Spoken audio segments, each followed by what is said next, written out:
views expressed on the following broadcasts do not necessarily reflect those of KHLT, Take 12 Radio, or our affiliates. The opinions on this show should not be considered as medical, psychological, or professional advice and are those of the host, co-host, and guest. Take 12 Radio and KHLT Recovery Broadcasting are not affiliated with any particular 12-step fellowship.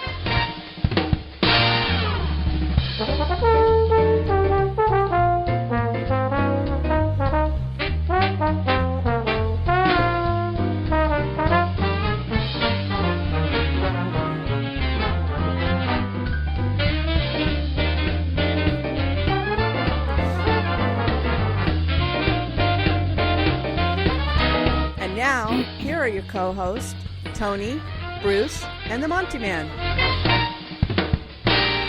That's right. Welcome aboard. Tony's here. Hey, Tony. Good morning. Good morning. Bruce is here. Good morning.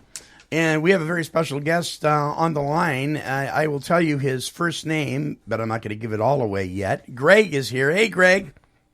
How are you all? We're Chipper. We're doing Chipper. And so you could email us at take12radio@comcast.net. And the first person to guess who Greg is, I'll send you a CD. But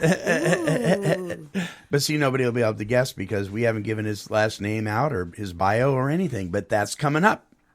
That's coming up. I will give you a hint, though. Greg, we're talking to Greg. He's in the wonderful state of... Where are you at, Greg? Massachusetts. Yes. I let other people say that word. Massachusetts. Oh, I mess it up every time. I know. Every time. So, Tony, how you doing? I'm actually doing really great. Didn't have to walk today.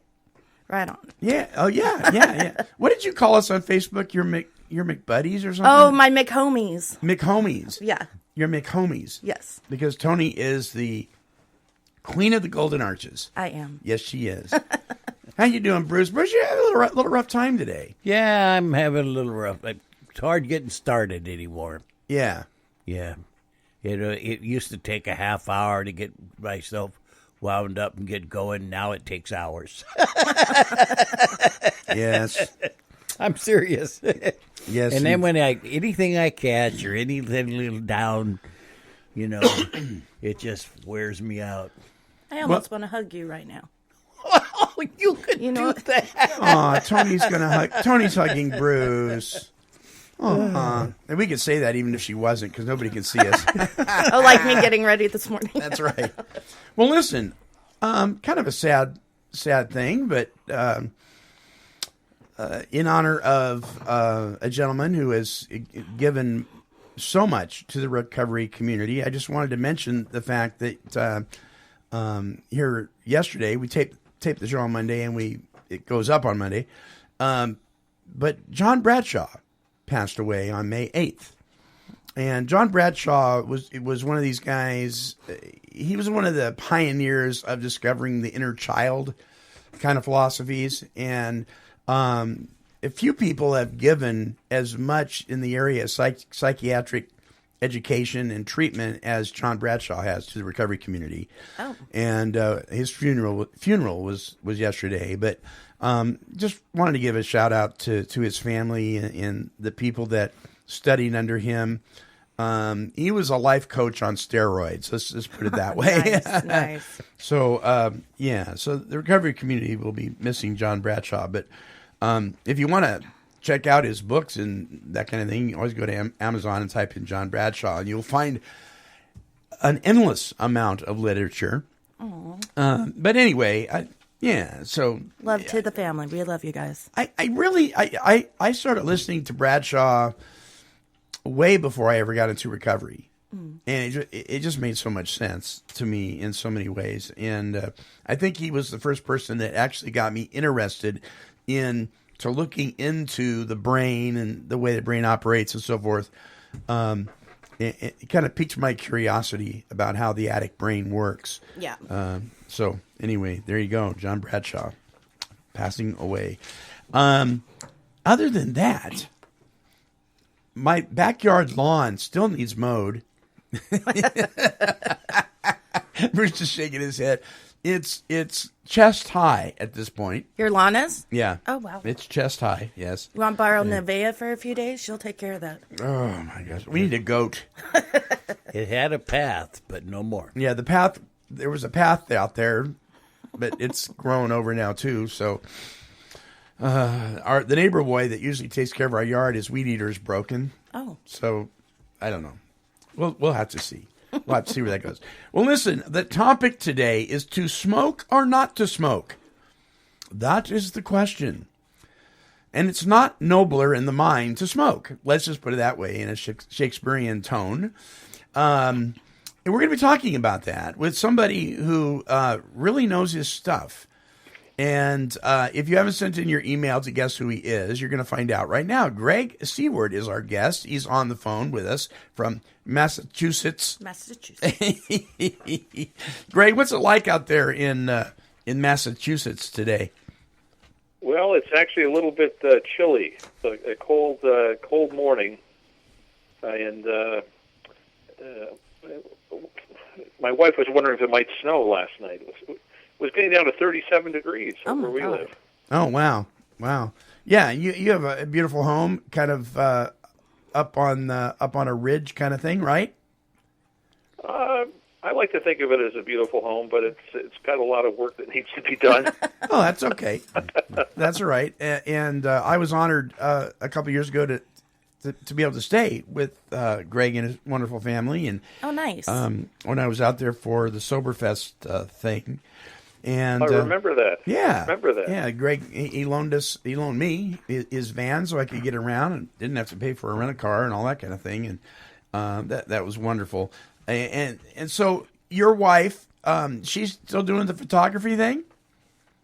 Yes, she is. Andrea has a studio over in a local mall, and Habakkuk Media Services is the name of the.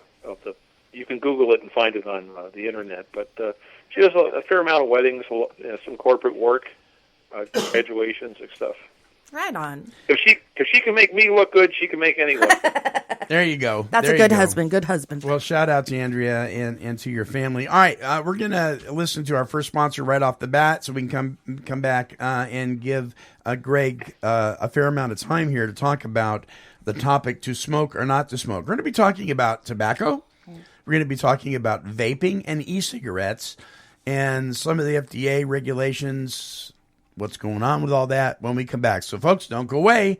You don't want to miss this, particularly if you're one of those smokers out there. I am a former smoker of, let's see here, it'll be 19 years coming up in January. Oh, wow. Since I took a toke of the evil tobacco. So we'll be right back right after this.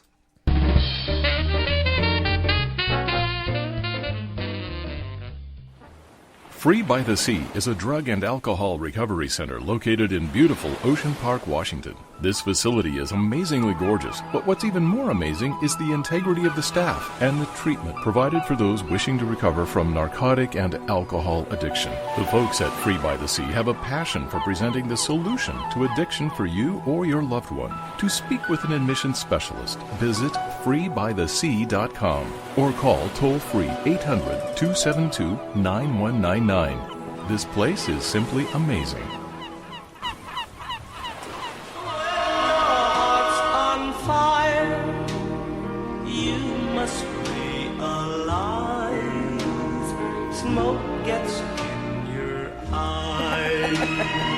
That's right. Who was that? Who was that singing there, Bruce? You know? No. The Platters. The Platters. There's a group called the Platters. The Platters. Everybody knows that. Well, you didn't. No.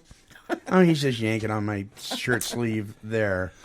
Yes, and smoke does get in our eyes, and it's incredibly irritating. That group held the number one spot for longer than anybody I can remember. Is that right? Yeah. Yeah. Nice. Yeah. Well, listen, our guest this week is Greg Seward. I'm going to try to get this in one breath, but I want to read it all because I want you listeners to understand that this man is well qualified to discuss with us what we're discussing today. There's a lot of there's a lot of right fighters out there that they want their right to be stoned in public. They want their right to smoke in public. They want their right to do whatever they want to do when they want to do it. Yeah. And I know because I used to be one of those guys, you know. And when somebody comes up with scientific evidence, medical evidence, to take our rights to destroy our bodies away from us, at least that's the way we take it because we're so self-centered. We're arguing, who makes them qualified and what makes them qualified? Well, I'm going to tell you, Greg Seward is a licensed independent alcohol and drug counselor, a licensed social worker, and a DOT qualified substance abuse professional. He holds 3 certifications in addictions, including certification as a master tobacco treatment specialist. He has treated mental health and addictions in inpatient, outpatient, residential, and community health settings. He also brings years of experience in helping organizations address tobacco, including residential programs, clubhouses, general hospitals, and state psychiatric hospitals. He is the director of tobacco-free implementation and tobacco consultation service at University of Massachusetts Memorial Healthcare and Medical School, and is involved in tobacco research at UMass and at the Massachusetts VA Healthcare. He is also a reviewer and consultant on nicotine dependence and treatment certification issues to the American Society of Addiction Medicine and the Smoking Cessation Leadership Center of the University of California, San Francisco, and the Tobacco Treatment Specialist Review Board of the UMass Medical School Division of Preventive and Behavioral Medicine. Greg Seward, my good friend, welcome to the show, buddy. Well, thanks so much. It's a real treat and a privilege to be back on. You bet, and we love it when you're on. So have we made much progress when it comes to people quitting smoking, or are we worse off than we ever were? Well, I think smoking rates have gone down nationally. It's still, much higher than it used to be. Much higher than we had hoped it would be at this time. Right. Back in the 60s, a greater percentage of adults smoked, and they smoked more. Now, nationally, we're down to, depending on where you are in the country, perhaps anywhere from 17 to 20%. It's a little bit higher in some areas. Here in Worcester, it's probably a little over 20% of adults smoke. We'd hoped nationally, federally, they'd hoped that the smoking rates would be much lower than what they are now. But, smoking is tobacco is a tremendous addiction. And, withdrawal is hard, and it's hard for people to give something up and also come out of the gate pushing the envelope. I think a lot of times in, mental health and even addiction treatment settings, tobacco really isn't addressed as with the weight that it needs to be. And so sometimes when you don't address something, it, I think, contributes to, lower quit rates, for instance, and less of an emphasis on it. Okay, so let's talk about that really quick about treatment centers. I mean, why don't more treatment centers at the very least offer, recovery from nicotine addiction? Right. Well, I think some do. A lot don't, and I think there's a lot of focus on the primary drug, whether it's alcohol or heroin, whatever it is that gets them into treatment, and people get concerned about that being the only drug. This is the one that they're here, that they're killing themselves with, or that they need to be detoxed from.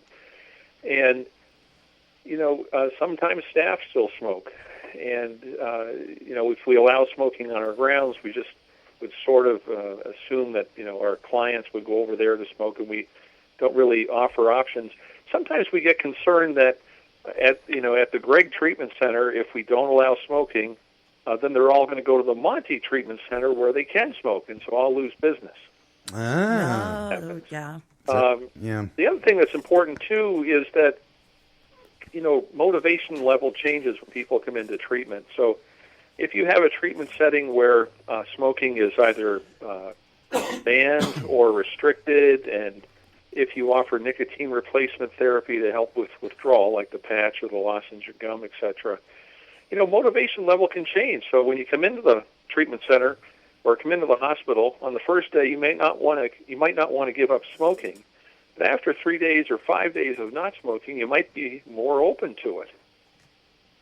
Good so point. Sometimes That makes motivation sense. level changes, and I think the other thing too is sometimes we as staff assume that a person doesn't want to quit. True. Oh. True. Right. And that's a dangerous assumption, I think, because I think some people really do. They just don't know. They don't want to say it because part of them still wants to hang on. That's correct. But the length of time that they're with us in treatment, that might be the longest time that they haven't smoked for. Right. Tony, did you smoke? Motivation. Oh, Sorry, go ahead. I didn't mean to cut you off. No, that's okay. Tony, did you smoke? at night. I'm trying to quit, so you're a nighttime. like 7 on. Yeah. You're a nighttime. It makes no sense, but I can go and there's days I don't smoke at all. Right. I'm really, now that I'm over the alcohol obsession, I'm really trying to work on that part. So I'm not going to lie, I do lightly smoke, but I don't during the day at all. So you smoke in the shadows of darkness. That's a probably creepy way to put it, but Dangerously antisocial. Bruce, you're a former smoker. True. Yes, I am. Yeah. How long did you smoke for? Oh boy, Most of your life? most of my life. Yeah. I've got 15 years nice. Very nice. Very nice. without Great. cigarettes, no chew, no vape. None of that stuff. No. So Greg, what's going on with the FDA and the regulations today when it comes to cigarettes, cigars, vaping, all that stuff? I know this is a huge topic. What's going on? Sure. Well, I would say that there's more and more regulations that are coming. Vaping, electronic cigarettes have only been around for a few years, and they really haven't been covered that well by the FDA regulations. So, for instance, the electronic cigarettes, vaping, they're not an FDA-approved product. They're not regulated by the FDA, and in many ways, they're not as safe product to use. There's been a lot of documented reports on explosions and fires caused by them, and even unintentional overdoses and nicotine exposures caused by them. So if you were to go on, for instance, the National Poison Control Center website, AAPCC, you'd see that so far this year in the United States, from January 1st to the end of April, there have been 623 exposures to nicotine caused by e-cigarette liquid. And, each year, like last year, there were over 3,000, over 3,700 in 2014. And Wow. so these are cases Jesus. of people being exposed to nicotine, so like it might splash on their skin or in their mouth, and in some cases overdoses. And so half of these calls are for kids under the age of 6. What? So mom or dad is using, the product, has the liquid. It comes in a little, like an eyedropper container. And it might be a bright red color or something like that. So that's very attractive. And, sometimes kids come across that and ingest it. Right, because their labels are things like blueberry and bubble gum and strawberry, Right. and they're very Right. kid friendly. I didn't even think of that. I Yeah. didn't even think of Yep. that. Wow. And so, no parent, half of these cases for kids under the age of 6, that's all accidental. And you don't see those calls to poison control centers for things like, the nicotine patches or the lozenges, etc. Some people call, electronic cigarettes harm reduction. But there have been documented cases of fire and explosion, and I'll just talk about that for a moment. Yes. So, Yeah. for instance, the Joint Commission on Accreditation of Healthcare, or JACO, which some of your listeners may know of, earlier last year, so about a year ago, they put out to all the organizations they certified that they really want electronic cigarettes to come up under smoking policies and to have them banned inside of buildings. Now, the reason they want them banned from being used inside of buildings is that they pose a potential fire hazard because they use a battery to send a small electrical current that atomizes the liquid. And to vaporize this liquid, the atomizer must convert electrical current into heat, which presents a fire hazard. And there have been documented cases, according to the Joint Commission, of fire and explosion caused by electronic cigarettes. So they want them banned in hospitals because of the risk of fire and explosion. Now, you can go on the Department of Transportation website. Now, they've banned the use of electronic cigarettes on commercial flights. Now, they've cited at least 29 fires on planes since 2009. We don't hear about all this, but they're on top of that. The other reason why they have prohibited them is because there's unwanted exposure to the aerosol from electronic cigarettes to people around you. So we've all heard of secondhand smoke when you exhale tobacco smoke. So there's a secondhand electronic aerosol smoke that comes out that you're exposing people around you. Now, I probably should just interrupt myself by saying I hope I'm not coming off as saying, people that use electronic cigarettes are bad people or smokers are bad people. I really don't mean that at all. I used to smoke. My dad used to smoke. His father used to smoke. And it can be a tough thing to quit. So the other thing about electronic cigarettes is that they have some hazardous ingredients in them. One of them is propylene glycol, made by Dow Chemical. If you go on the Dow Chemical website, you'll see that propylene glycol should not be inhaled. It's an irritant, but we're inhaling it with electronic cigarettes. There have been some more studies that are coming back that talk about, some metals that are in the liquid, some cancer-causing chemicals that are in there too. So what I do with people who really want to use electronic cigarettes is I ask if I can give them feedback. And I'll start out with something positive. So, most people that use electronic cigarettes are using it because they believe it could help them quit smoking. So I know that if I'm talking to somebody who is using electronic cigarettes because they believe it could help them quit smoking, I know they're motivated to quit smoking. So I'm going to seize on the good about this, not the bad. And I'll say to them, I think it's great that you want to quit smoking and that you're using a product that you really think could help you. And I think, if you've made progress, that's awesome. Would you mind if I gave you some feedback about some of the risks with this and about some products that might work better? So I'll begin talking with them about some of the risks that I've just talked about with you, and then I'll bring into the conversation things about the nicotine patch or the nicotine lozenge, the nicotine inhaler, the nicotine gum, and the nicotine nasal spray. These are all FDA-approved medicines that deliver nicotine in an exact amount of nicotine in a safe way without the risk of smoking or without the risk of the electronic cigarettes. The other thing, too, is electronic cigarettes can cost a lot more money than FDA-approved medicines to help someone smoke. So for those things, I get concerned about it, but I try to work with someone motivationally to give them positive feedback because I really think it's terrific that people are doing things to help them quit smoking that could work. Yeah. In terms of the exposure risk, with poisoning or nicotine exposure with kids, I'll always give some, I try to give some education about some symptoms of nicotine, poisoning or exposure, and give them the Poison Control Center number to call just in case. I remember when my wife and I were younger and had kids, we had the Poison Control Center number sticker on our telephone. Right, we did too. Apartment. So it's the same sort of thing now, and I try to work with someone motivationally.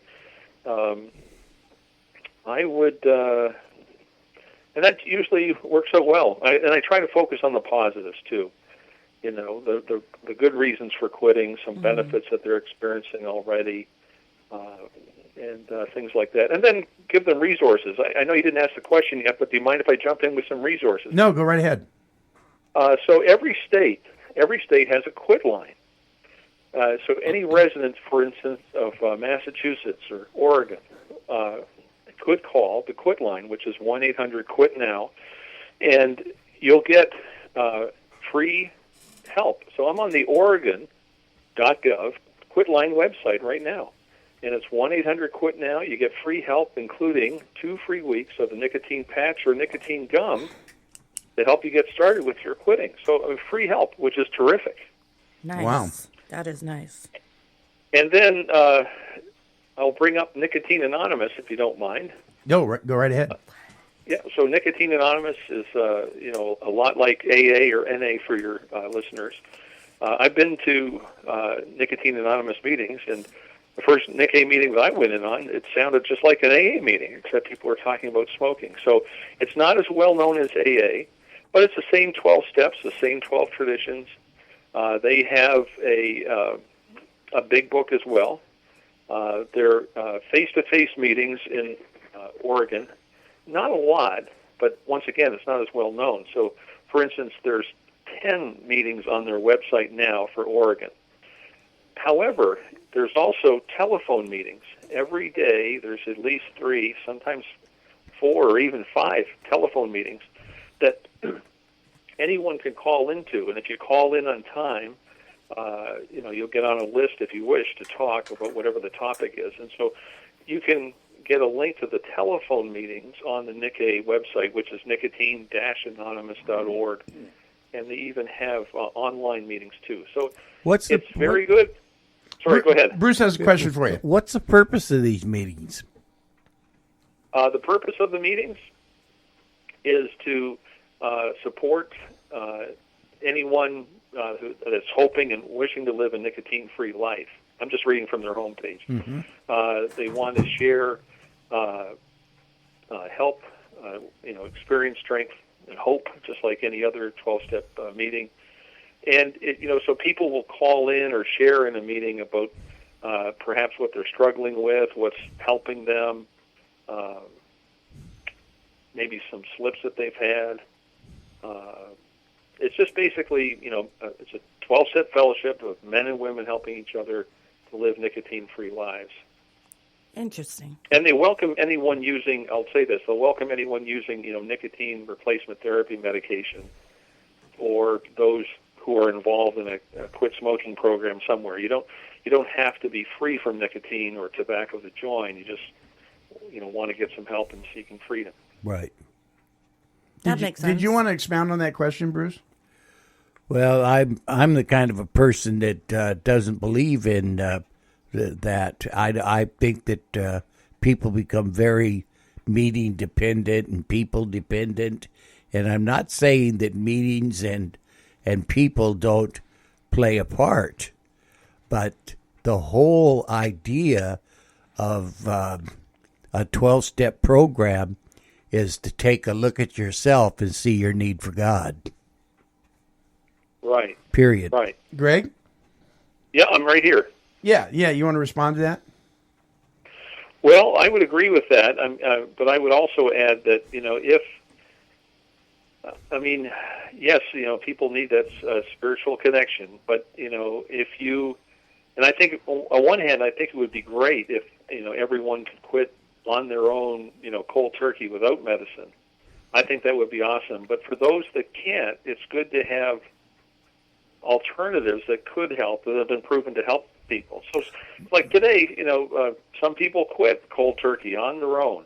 They don't need medicine. But sometimes withdrawal can be really hard for folks, and that's where the medicine can begin to help. I think I don't see anything wrong with medicine, and to give people that and to get them over the hump, just like we need to get people into detox centers and for Right. they're not, we call them defog them.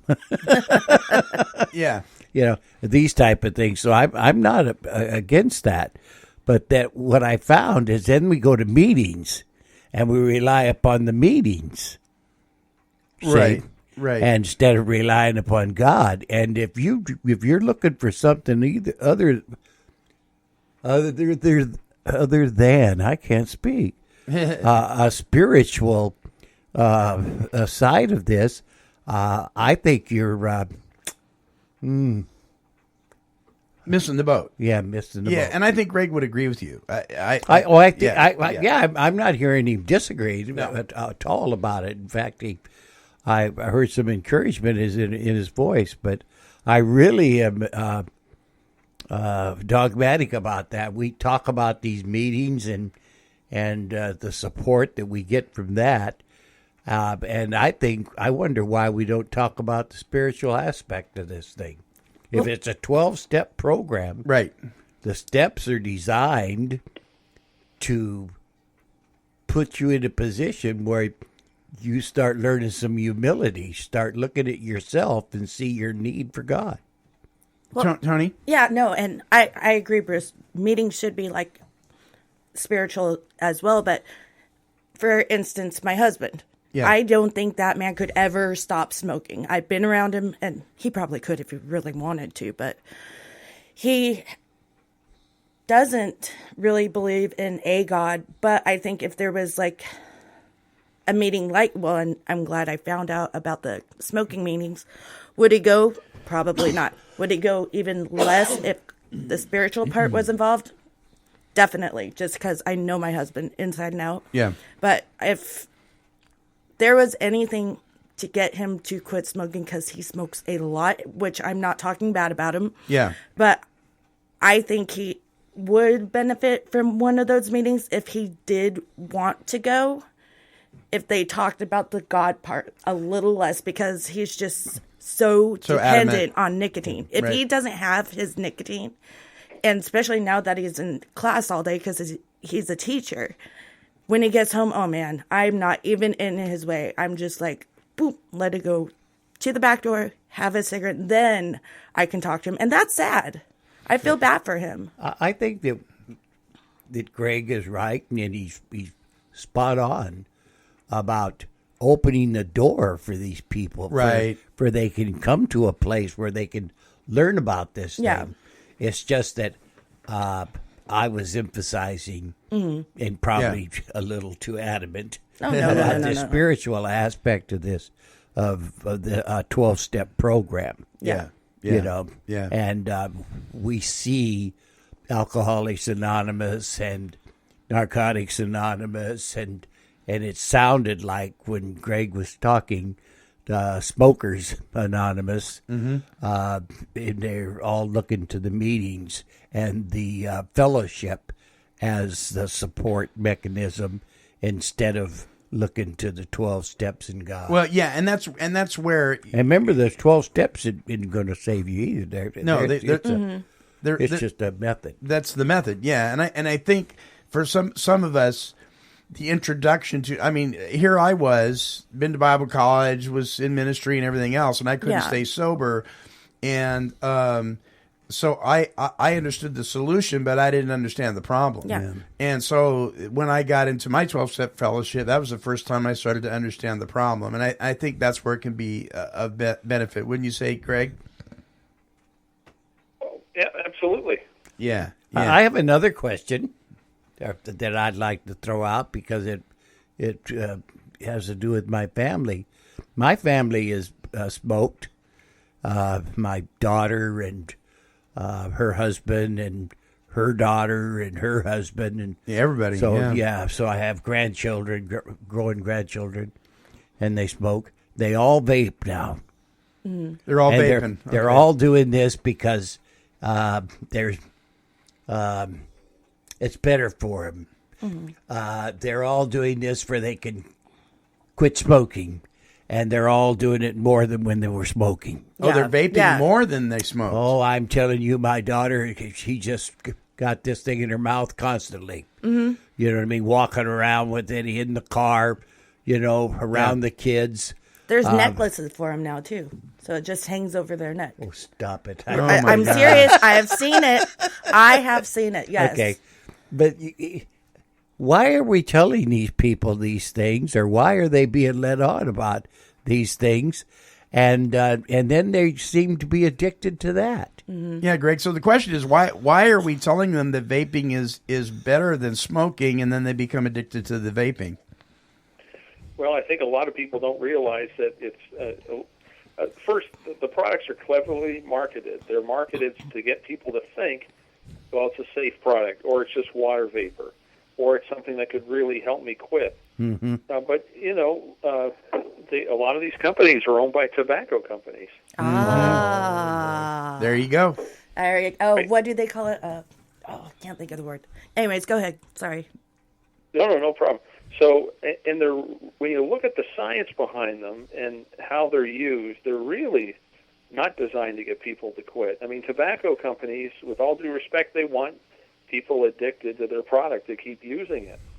And, you know, with the electronic cigarettes, the other thing, too, is you're inhaling that nicotine right down into your lungs, which is, you know, the fastest way to get nicotine to the brain. That's one of the reasons why smoking's so addictive, because you're inhaling the nicotine down into your lungs, and so it's a very fast bus trip, if you will, up to the brain. So nicotine levels begin to spike, you know, within 7 to 10 seconds. It's very fast, and you know, the faster you can get a drug to the brain, the quicker that rush is, and your brain notices it, and it stays a shorter amount of time, and begins to leave fast. So withdrawal sets in pretty quickly. So and is there? I'm sorry. Go ahead. So is there anything I can do to encourage these people to get off of that? Because I was listening to you earlier and heard a couple things, but I'm really concerned about my family and this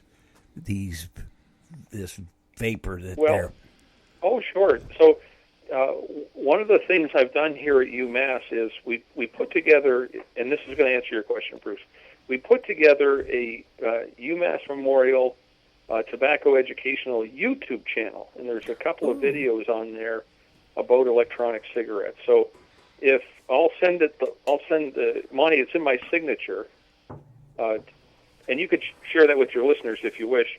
But you'll see short videos on there that talk about quitting smoking and some options, and there's a couple of videos on there that talk about electronic cigarettes.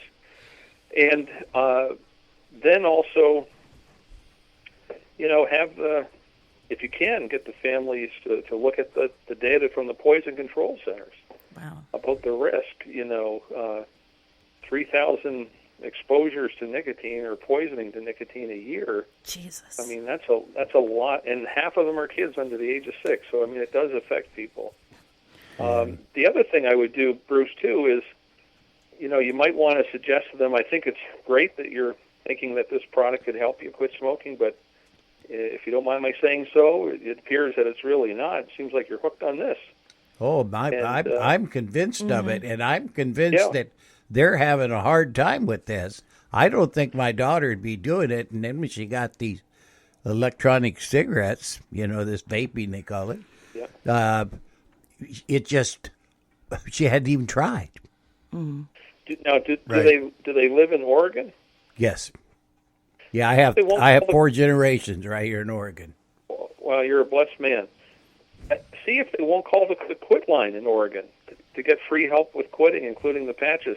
The patches could help them get off the electronic cigarettes, because the patch is a patch, and it's applied to, you know, your upper torso, so like your upper arm or shoulder blades or something like that. And they'll get nicotine a steady way. It won't be the fast up and down of the electronic cigarette, and it could help them get off the electronic cigarette, and they'll end saving a lot of money right away. I think that's my question, Greg, and I don't think they want to quit. I think they're so full of misinformation, and they're using that to keep me at bay. Yeah, and in that lies the rub. They don't want to quit. They might not want to, but you know, you could ask them, well, what are some things that you like about it? What do you like about vaping? What do you like about smoking? And what are some of the things that you don't like about it? So they may say they don't like the cost. Yeah. Or they may say, you know, whatever it is. So there's usually some things that people like. I like eating cheeseburgers. I like the taste, but I don't like what it does to my waistline. Yeah. Well, and see, and that's why. Oh, I'm sorry. Go ahead, Tony. That's why I don't talk to Walter about. Well, I do, but when I tell him to, you know, use other methods and to quit smoking, it makes him smoke more and become like more of a not nice person. Sometimes I don't get that, but I think it's the mental obsession. Like he will literally sit out there after I say that and chain smoke, which I'm not saying anything bad about him, but that's why I can't talk to him about quitting. Right. Well, you may not be the prophet in your own home. You know yeah, what I mean? Exactly. Right. The other thing too is, you know, your husband, you know, he might be really heavily addicted, and he might need more yes. than one patch. So I mean, it could be like 2 patches or. That's why I love this Patch. this thing where you got people in there and you say, hey, give them about 5 days and then approach them again because they might have changed their mind. Oh, I just love that idea of having them in that environment. Yeah. And to be able to do that, because you want me to tell you the thought and the ideas that we carry around with us? Don't quit alcohol and smoking at the same time. Yeah. That's what they say. Yeah. They say that's a medical no-no. Yeah, well, see, now I have to say my experience with the treatment centers that sponsor this show Is it the truth? That's what I'm asking. Well, that's what I'm going to tell you. Oh. That I have been in settings where they say don't quit everything at once, but in the treatment centers that sponsor this show, they say because you are going to grieve that, it's better to grieve it all at one time and take care of it all at one time. Great. Is that been your experience, Greg? Oh yes, I think pretty close. And there's been some studies Wow. that say that it's best to quit everything at once. And if you quit smoking at the same time you're quitting drinking, you're not more likely to relapse back to drinking or other drug use. You can quit everything together. And the nice thing about quitting smoking at the same time is that you're eliminating a trigger for alcohol, or Yep. you're eliminating a trigger for marijuana use. I totally agree with that because when I first started in sobriety, I had to get a physical to go into the Serenity Lane. I Right. don't know why, but I told her, or she told me, don't quit smoking while you're going through the withdrawals of drinking. And now it's no longer a trigger, but in early sobriety, having a cigarette was a trigger because that went hand in bet. hand. Basically, the bottle and the smoke. So I totally agree on that. I wish she would have told me differently. You guys are going to take our last break here, and then we'll come back. Folks, don't go away. More with our guest, Greg Seward from the University of Massachusetts, talking about tobacco and vaping, and we're going to be talking more, so you don't want to miss out. Don't go anywhere. We'll be right back.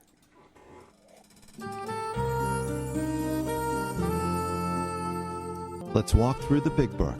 Join Chris Schroeder and the Monty Man for this in-depth journey through the basic text of Alcoholics Anonymous. As one of the most sought-after circuit speakers in the world of the 12 steps, Chris will be walking us through line by line, page by page, of this wonderful book that has meant so much to so many people who have recovered from the disease of alcoholism.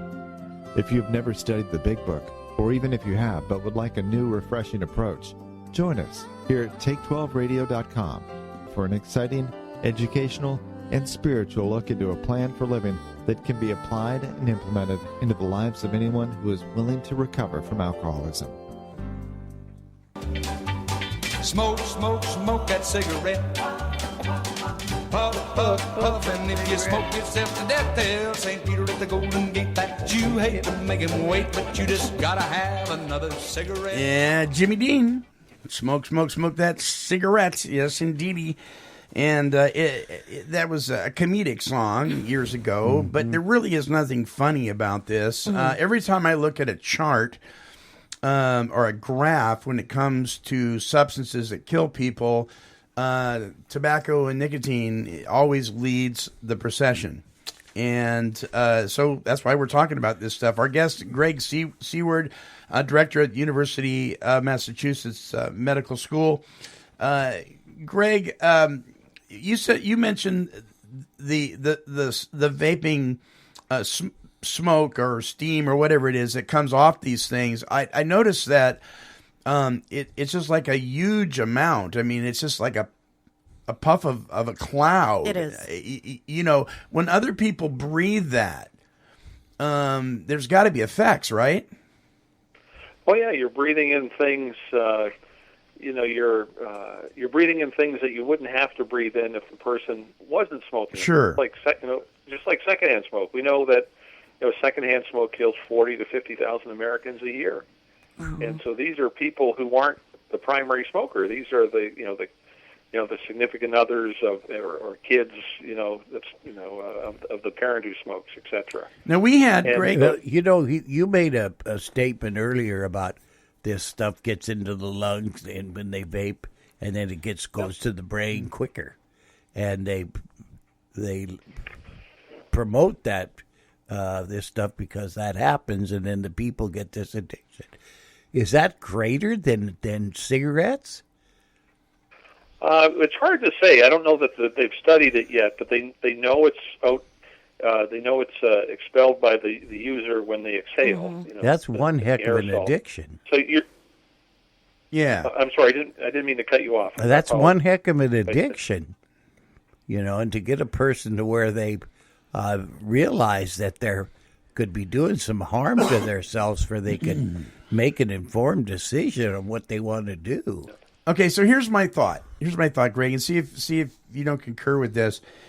Just as Vivitrol and Suboxone and Methadone and those kind of things were originally meant to help people wean off of opiate-based drugs, but it has turned into a method to maintain their using.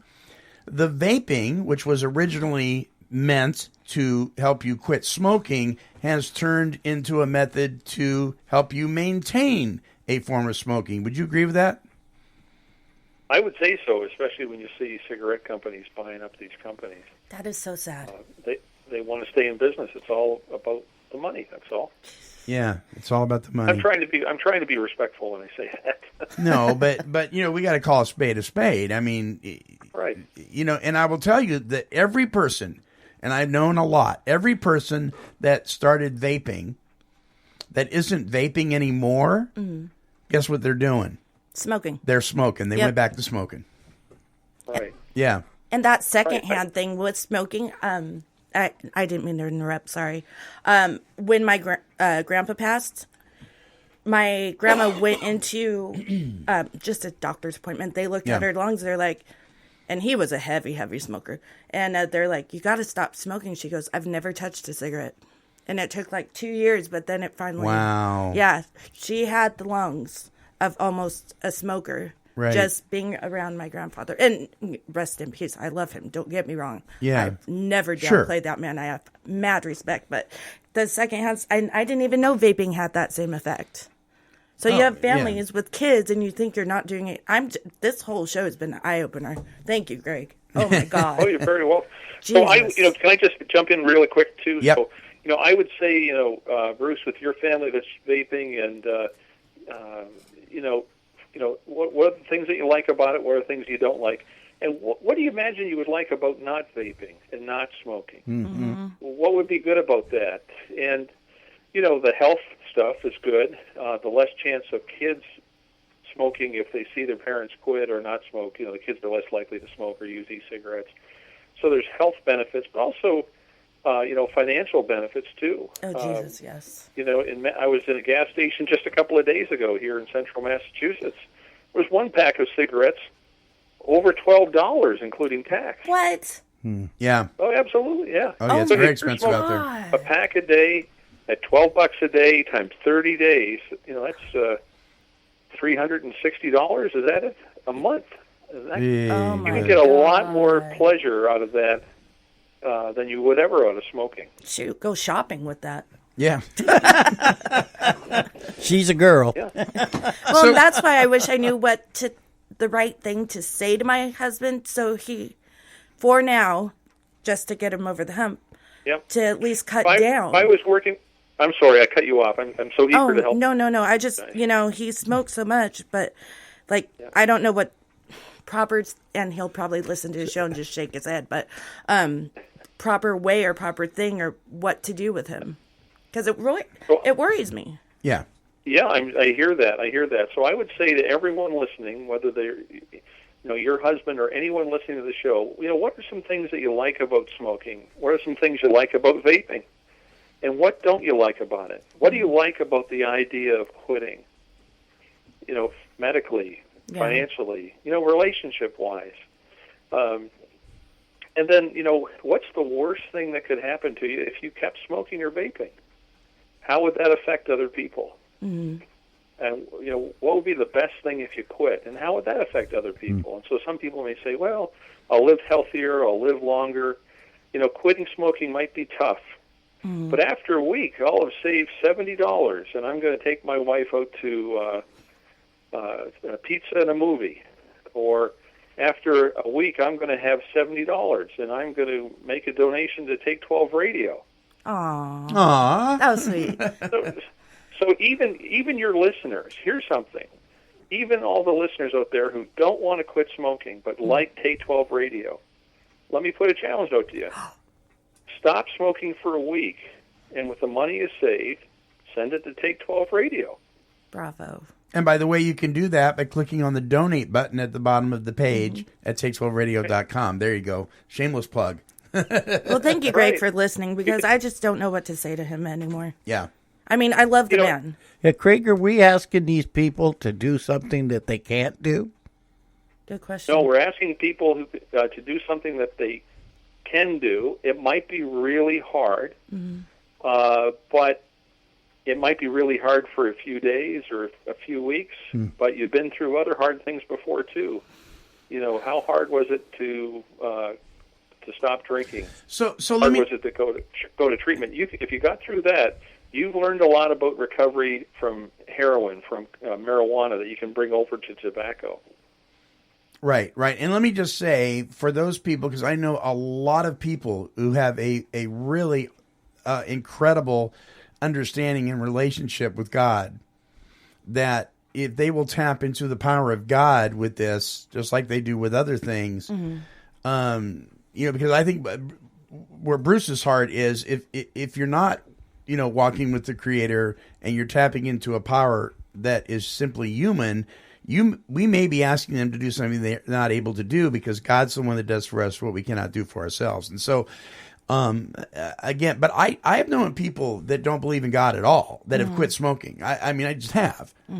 I think it's the power of God anyway, even though they're not willing to recognize it. When I recognized the fact that it wasn't my using, it was the fact that I couldn't stay sober. Now there's something wrong with my sobriety. Right. You see what I mean? And so I had to get some help somewhere. Yeah, and that's where the avenue I took. Let me switch gears here for a minute, because we're almost out of time. Greg, first of all, we'd love to have you back soon. Would that be possible? Thank you. Yeah. Oh, absolutely. Yeah. Let's switch gears here for a minute and talk about chewing. Nasty. And maybe next time when we're on, we can talk about cigars and pipes, because I'd really like to. I know a lot of people in recovery that enjoy a cigar on a regular basis, and it concerns me as well. But let's talk about chewing for a minute. What's going on with that, man? That's pretty that's pretty nasty. I mean, I used to tell my friends, well, at least I don't eat my cigarettes. What about chewing, Greg? There actually was a chewing tobacco brand called Bagpipe Chewing Tobacco, and its tagline was "Good enough to eat." Plug cut. Ugh, yuck. Was that the black bag one? Way back in the day? I think it was because my grandpa also chewed at times, so yeah. I think it was like a black bag one. I think he had that. It's black? Yeah. so not often, but he did periodically. So what are we talking about when it comes to chewing? Sure. So I would say that, in chewing tobacco is probably healthier for your lungs because you're not inhaling it, but it certainly brings a lot of health risk. So an increased risk of, problems with your mouth, cancers of the mouth, the tongue, etc. Ask a lot of baseball players. Google Kurt Schilling, and you'll see about his struggle and health problems caused by chewing tobacco. It can be very expensive. A lot of times when people will switch to chewing tobacco because it might be cheaper than cigarettes, and they might see it as a healthier option. But it's not. I mean, sometimes, a lot of times when governments go after excise taxes and increase excise taxes on tobacco, they really go after cigarettes, and they're less likely to go after chewing tobacco. So it can be cheaper. So people will switch, just like people switch to cheaper alcohol, or people switch from prescription opiates to, heroin because it might be cheaper. Right. Yeah. Right. But there's still a lot of health problems. It's still, very addicting. it can be a messy thing to do if you're spitting out tobacco juice. Ugh. You may not be as attractive to other people as you'd like to be. Yeah, I see people running down my drive-through would do that, and I'm just like, oh. Yeah. Yeah, it's gross. I'm thinking with your husband, he might just be, I'm sure he's a nice guy, but he might just be more heavily addicted, and he might need higher dose, maybe 2 patches at the same time, or the patch and the lozenge. There is hope for him. I think he would be your biggest challenge. Well, I don't know. I don't know. He is a master of the smoking world, though. So. Yeah. No, I'll probably get a hold of you after the show. We need to bring somebody like that onto the show. Exactly. I mean, somebody like Ooh. your husband onto Yeah. the show. That would be interesting. That would be interesting. I think he'd do it. Have him and Greg have a talk. That would be interesting. that would be. That's actually a good idea. Maybe we'll talk about that. Okay. Honey, have you ever done anything like that before? And Walter, when you hear this, it's not to corner you, so don't think about it that So, way. Okay? Walter, we're coming for you, buddy. No, but thank you, Greg, for listening and everything, because I didn't know how much it affected me, and I'm like still getting emotional over it. Yeah. You don't think of that. You just think of the anger, but now I'm like tearing up. Right. It really, Right. it's hard to watch him. Yeah, you bet. You bet it is. Sorry. You bet it's difficult. No, it's we minimize all the time. Well, at least I'm not shooting dope. At least I'm not drinking. At least I'm not doing heroin. At least I'm not doing heroin. I'm doing Suboxone, not to wean off, but to manage my using. But at least I'm not shooting dope. Do you know anything about that, Greg? About that Suboxone that they're giving to people as a maintenance for heroin now? Right. So there's a lot of Suboxone clinics and a lot of demand for Suboxone, for people struggling with heroin and other opiates. Here in Worcester, I mean, there's a huge opiate problem, a lot of sad cases, overdoses, etc. And so Suboxone can be looked at as a healthier alternative. I think, I would say this. I think it's good to be thinking about treatment options for people who can't stop on their own. There's a lot of controversy around Suboxone, too. I used to work in another program, an addictions program, and the director did not like Suboxone at all. How do you get the people off the Suboxone? They don't even have places to detox. Right. So, I know in our clinic here, in one of the clinics at UMass that have people on Suboxone, it's not a forever thing. It's, people might be on it for some time, but the plan is to get them off it, to not be on it forever. And so a lot of people are in counseling and therapy. What do you call not forever? Some people are on it for, maybe up to a year, sometimes more. But I think people sometimes think of that as a healthier thing than being out on the street. But you're not just giving it to people, letting them go home, and then 2 years later decide, well, maybe it's a good idea if we took them off it. Yeah, well, there's some controversy around it. I would say that I would not feel comfortable if somebody weren't getting help, and getting into recovery. Right, because the whole point is, I mean, the treatment facilities that back this show believe very, very strongly they don't even graduate their clients until they've weaned off the Suboxone. You don't even leave there until you've weaned off of it. Wow. Wow, that's good. Yeah, but you see, you're talking to a bunch of people here that know what it is to be free of addiction, right? And so here these guys are, and they're looking me straight in the eye, and they're going, at least I'm not shooting heroin. Yeah. And they got this gurgle in their throat that I can hear. That I've got an ear for that because they're loaded. Yeah. Right. And they oh gosh. And next thing you know, they're taking this Suboxone for 6 months, a year, and I'm going to myself, you're addicted. Sure. Well, my sponsor was on that for a little bit, but she got off of it very quickly. But she's also very strong-minded, too. Yeah. So. Yeah. Well, guys, we're out of time. We are, and unfortunately, even without doing trivia this week, are closing in one of our songs. So I wanted to give Greg enough time.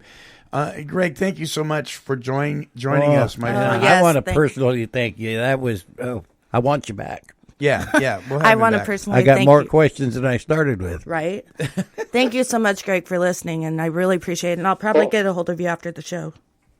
Oh, that's fine. That's fine. I look forward to that, and it's a real treat hanging out with you all, and to hang out with you again, Monty. I appreciate it. You bet. So I'll be giving you a call here in a few weeks.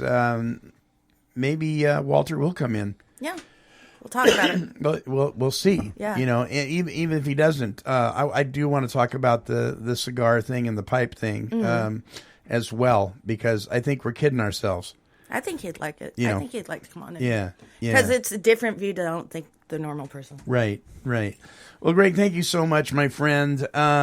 So we will have a link up for that, like you said, the link that's on your signature. We'll have that up on the site when this interview airs, so people can watch that.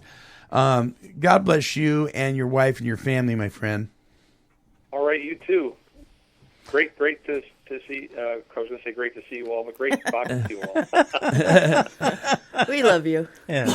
All right, Greg, don't hang up. I'm going to come back on the regular phone with you after the show closes out here, so don't hang up. Folks, our guest this week has been Greg Seward, working at the University of Massachusetts Medical Center and School. A man who knows the topic of tobacco abuse and nicotine and vaping, just a great guy who loves God, loves the Lord, loves his program, loves his family, and has a grave concern for all of you who are caught up in the addiction of nicotine and this stuff that so easily besets you, because it's not doing you any good. Let's just put it that way. Mm-hmm. Everybody can agree on that. Yeah. All right. Until our next broadcast, this is the Monty Man, along with Tony, Bruce, and our guest Greg. And we're wishing God's perfect serenity for you. Bye-bye now.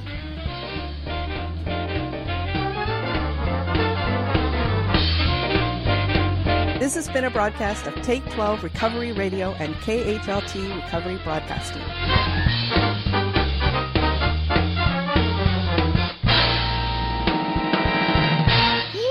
Kitty, kitty, kitty, kitty.